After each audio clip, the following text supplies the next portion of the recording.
রশিদ হারুন, আহতদের কি হাসপাতালে নেওয়া হয়েছে কিনা সেখানকার সবশেষ তথ্য জানান। গালিব, এই ময়মনসিংহের ফুলপুরে ট্রাক চাপায় সিএনজি দুর্ঘটনায় যে ৩ জন ঘটনাস্থলেই নিহত হয়েছেন এবং আরও ৩ জন গুরুতর আহত হয়েছেন। আহতদেরকে প্রথমে ফুলপুর উপজেলা স্বাস্থ্য কমপ্লেক্সে নেওয়া হয় এবং সেখান থেকে পরে ময়মনসিংহ মেডিকেল কলেজ হাসপাতালে পাঠানো হয়েছে। আমরা হাসপাতালে কথা বলেছি। হাসপাতাল কর্তৃপক্ষ যেটি বলছেন যে ৩ জনকে ময়মনসিংহ মেডিকেল কলেজে ভর্তি করা হয়েছে তাদের অবস্থাও আশঙ্কাজনক।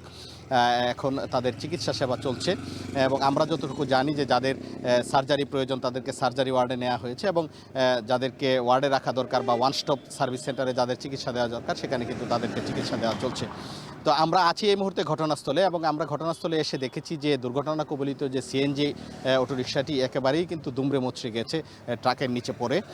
এবং স্থানীয়দের সাথে আমরা কথা বলেছি, তারা যেটি বলেছেন যে একটি সিএনজি অটোরিকশা ফুলপুরের দিকে যাচ্ছিল এবং সেখানে চালক সহ ৬ জন যাত্রী ছিল এবং বিপরীত দিক থেকে একটি বালু ভর্তি ট্রাক সেটি যাচ্ছিল শেরপুরের দিকে এবং সেই ট্রাকটি কিন্তু নিয়ন্ত্রণ হারিয়ে বিপরীত দিক থেকে অর্থাৎ তার অপোজিট বা রং সাইডে এসে কিন্তু এই সিএনজি অটোরিকশাটিকে চাপা দেয় এবং চাপা দেওয়ার কারণে কিন্তু ঘটনাস্থলেই ৩ জন মৃত্যুবরণ করেন এবং আরও ৩ জন গুরুতর আহত হয়। এবং স্থানীয়রা যেটি বলছেন এবং এখানে যারা প্রত্যক্ষদর্শী ছিলেন আশপাশের বাড়ির লোকজন তাদের সাথে আমরা যেটি কথা বলেছি এবং তারা যেটি আশঙ্কা করছেন যে ট্রাকের চালক সম্ভবত ঘুমিয়ে গিয়েছিল, যার কারণে কিন্তু সে এই বিপরীত দিকে বা তার রং সাইডে এসে কিন্তু এই সিএনজি অটোরিকশাটিকে চাপা দেয় এবং চাপা দিয়েও কিন্তু এলোমেলোভাবে কতক্ষণ চালিয়ে যাওয়ার পর কিন্তু ট্রাকটি দ্রুত ঘটনাস্থল ত্যাগ করে এবং ট্রাকটিকে কিন্তু এখন পর্যন্ত আটক করা যায়নি।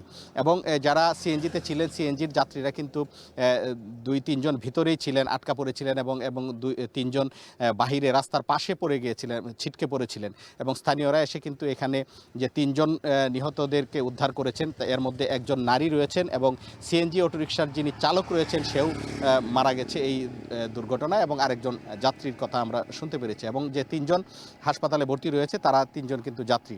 এবং কিছুক্ষণ আগে এখানে আমরা দেখেছি যে ফুলপুর থানা পুলিশের একটি টিম এখানে আসে এবং এসে যে দুর্ঘটনা কবলিত যে সিএনজি সেটিকে কিন্তু একটি ট্রলিতে করে থানায় নিয়ে গিয়েছে এবং যে যারা নিহত হয়েছেন তাদেরকেও ফুলপুর থানায় রাখা হয়েছে।